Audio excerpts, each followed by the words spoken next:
11월 8일 월요일 잘 산다는 것. 한국의 한 단체는 생존해 있는 사람들을 위한 장례식을 무료로 제공해 주고 있습니다. 그 단체가 2012년에 출범한 이후 10대부터 은퇴한 이들까지 총 2만 5천 명이 넘는 사람들이 살아서 하는 장례식에 참여하여 자신의 죽음을 진지하게 생각해 봄으로써 그들의 삶을 개선해 보려고 했습니다. 관계자들은 이렇게 말합니다. 가상 장례식은 참가자들에게 그들의 삶에 참 의미를 부여하고 감사함을 갖게 하며 가족이나 친구들과의 관계에서 용서와 회복을 촉진하기 위한 것입니다. 이 이야기는 전도서의 저자가 기록한 지혜의 말씀과 상통합니다. 살아있는 사람이 누구나 죽는다는 것을 명심하여야 한다. 죽음은 우리에게 인생이 짧다는 것과 잘 지내며 더 사랑하며 살기에도 시간은 한정되어 있음을 상기시켜 줍니다. 그리고 우리가 꼭 쥐고 있던 하나님이 주신 어떤 선물들, 곧 물질이나 관계, 즐거움 같은 것들에 집착하지 않고 지금 이 땅에서 자유롭게 그것들을 즐기면서 좀이나 동록이 해하지 못하며 도둑이 구멍을 뚫지도 못하고 도둑질도 못하는 하늘의 보물을 쌓아가게 해줍니다. 죽음이 불시에 닥칠 수 있다는 것을 생각하면 부모님 방문이나 하나님 섬길 기회를 미루거나 일에 바쁘다는 핑계로 아이들과 시간을 보내지 못하는 것을 막을 수 있습니다. 우리는 하나님의 도움으로 지혜롭게 사는 법을 배울 수 있습니다. 말씀. 초상집에 가는 것이 잔치집에 가는 것보다 나으니 모든 사람의 끝이 이와 같이 됨이라. 산자는 이것을 그의 마음에 둘지어다. 전도서 7장 2절. 찬송 462장 생명 진리 은혜 대신. 기도. 사랑의 하나님, 인생의 짧음을 기억하며 오늘을 잘 보낼 수 있도록 도와주소서. 아멘.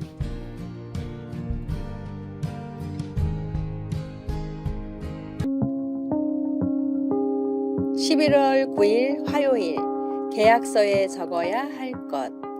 헌신에 대한 설교 말씀을 들은 한 성도가 예배 시간이 끝난 뒤 목사님을 찾아와 물었습니다.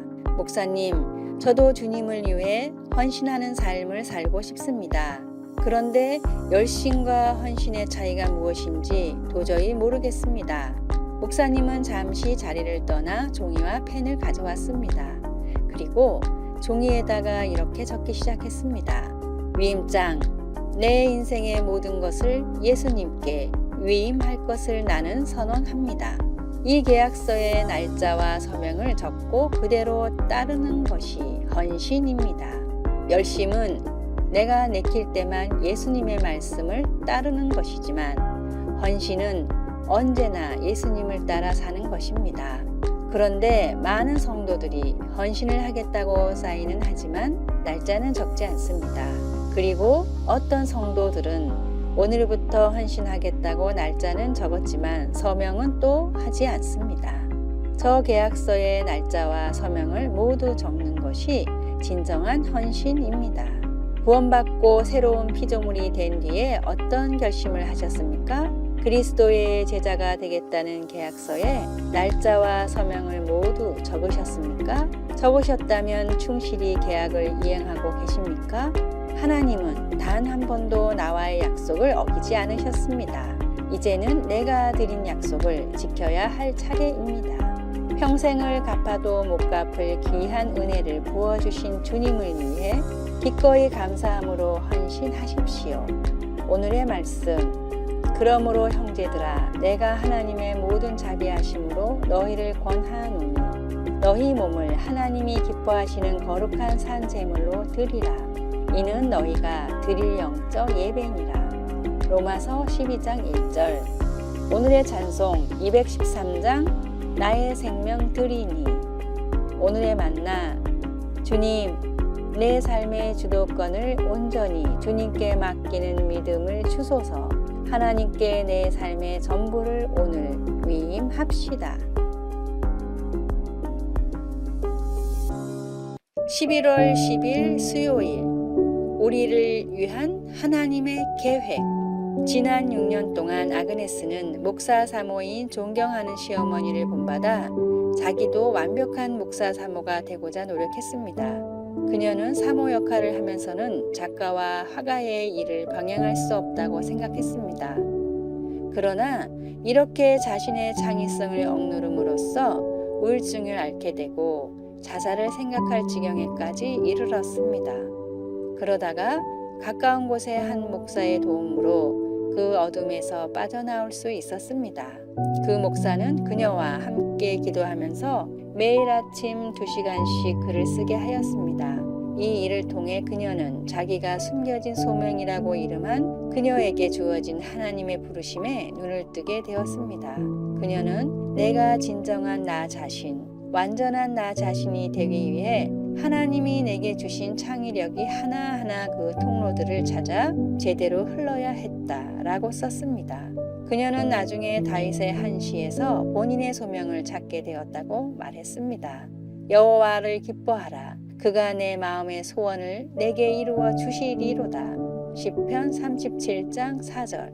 하나님의 인도하심과 주관하심을 믿고 자신의 삶을 하나님께 맡겼을 때 하나님은 그녀에게 글을 쓰고 그림을 그리는 것뿐 아니라 사람들이 하나님과 더 잘 교통하도록 도와줄 수 있는 길을 열어주셨습니다. 우리 각자에게는 하나님께서 주신 숨겨진 소명이 있습니다. 그것을 통해 우리는 그분의 사랑받는 자녀라는 사실뿐 아니라 주신 재능과 열정으로 하나님을 섬길 수 있는 우리 나름의 고유한 방법을 알게 됩니다. 우리가 하나님을 의지하며 기뻐할 때 하나님께서 우리를 인도해 주실 것입니다. 말씀, 여호와를 기뻐하라. 그가 내 마음의 소원을 내게 이루어 주시리로다. 시편 37장 4절. 찬송 331장 영광을 받으신 만유의 주여. 기도, 저를 하나님의 형상으로 지으신 창조주 하나님, 저의 소명을 알고 그것을 귀히 여기며 하나님을 더 사랑하고 섬기게 하소서. 아멘.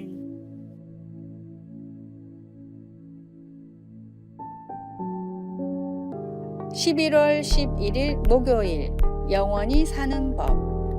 중국의 인기 작가 두옹은 췌장암에 걸려 시한부 인생을 살아가고 있었습니다. 사랑하는 엄마를 잃기 싫었던 두옹의 딸은 여러 가지 정보를 찾다가 죽은 사람의 시신을 냉동시켜 보존해주는 냉동 보존 연구소가 있다는 걸 알게 됐습니다. 숨을 거둔 직후 곧바로 냉동을 시킨 상태로 이곳으로 옮겨진 사람들은 언젠가 지금 상태로 죽은 사람들을 되살릴 기술이 생겨날 때까지 보존됩니다.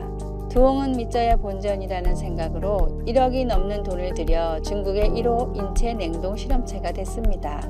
그리고 몇 달 뒤 췌장암으로 목숨을 잃자마자 본사에서 온 외과 전문의에 의해 냉동되어 미국의 연구소로 이동되어 보존되고 있다고 합니다. 오래전 YMCA를 기반으로 청년 운동을 벌였던 이상재 선생에게 한 청년이 찾아와 이렇게 말했다고 합니다. 선생님, 신문 기사에 장수 비법이 나와 있어 가져왔습니다. 선생님 같이 훌륭하신 분이 더 오래 사셔야 하지 않겠습니까? 그러자 이상재 선생은 크게 웃으며 대답했습니다. 난 그런 거 필요 없네. 그 사람들은 진짜 비법을 모르거든. 나는 영원히 사는 법을 알고 있다네. 죽음이 정해진 삶에서 영생을 얻을 수 있는 유일한 방법은 죽음에서 이기신 예수 그리스도를 믿는 것 뿐입니다. 사망의 권세에서 나를 구원하신 주님께 찬양과 영광을 돌리십시오.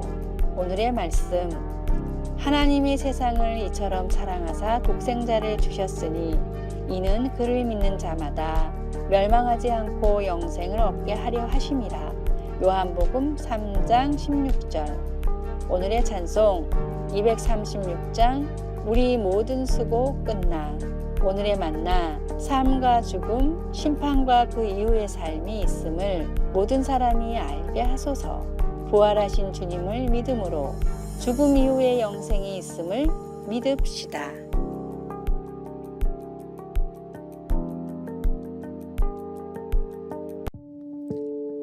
11월 12일 금요일 영원히 지속되는 말씀. 19세기 초 토마스 칼라일은 철학자 존 스튜어트 밀에게 자기 원고를 주며 검토해달라고 부탁했습니다. 그러나 사고인지 고의인지는 모르지만 그의 원고가 불 속에 던져졌습니다. 그것은 칼라일의 유일한 사본이었습니다. 그러나 그는 당황하지 않고 소실된 장들을 다시 쓰기 시작했습니다. 한낱 난로의 불이 그의 머릿속에 생생하게 남아있던 그 이야기를 멈추게 할 수는 없었습니다. 커다란 손실을 거치면서 칼라일은 그의 기념비적인 작품 프랑스 혁명을 완성했습니다. 타락한 고대 유다 왕국이 쇠약해가던 시대에 하나님은 예레미야 선지자에게 너는 두루마리 책을 가져다 내가 내게 일러준 모든 말을 거기에 기록하라고 말씀하셨습니다. 하나님은 임박한 침략을 피하기 위해 그의 백성들에게 회개할 것을 촉구하는 사랑의 마음에서 이 말씀을 하셨습니다. 예레미야는 말씀에 순종했습니다. 두루마리는 곧 유다의 여호야김 왕에게 전해졌지만 왕은 그것을 조각조각 베어 불에 던졌습니다. 왕의 불태운 행위는 상황을 더욱 악화시켰습니다. 하나님은 예레미야에게 같은 말씀을 다른 두루마리에 기록하라고 하시며 여호야김에게 다윗의 왕위에 앉을 자가 없게 될 것이요 그의 시체는 버림을 당하여 낮에는 더위 밤에는 추위를 당하리라고 말씀하셨습니다. 하나님의 말씀이 기록된 책을 불 속에 던져 태울 수는 있습니다. 그것이 가능은 하지만 전적으로 무모한 일입니다. 글자 뒤에 있는 하나님의 말씀은 영원히 지속되기 때문입니다. 말씀 여호와께로부터 예레미야에게 말씀이 임하니라. 예레미야 36장 1절. 찬송 203장. 하나님의 말씀은. 기도. 하나님의 말씀을 듣기는 어려워도 마음에 새길 수 있도록 도와주소서. 반항이 아닌 회개의 마음을 주소서. 아멘. 아래의 빨간색 글자 구독을 누르시어 더 많은 전도의 열매를 맺으시기를 기도합니다.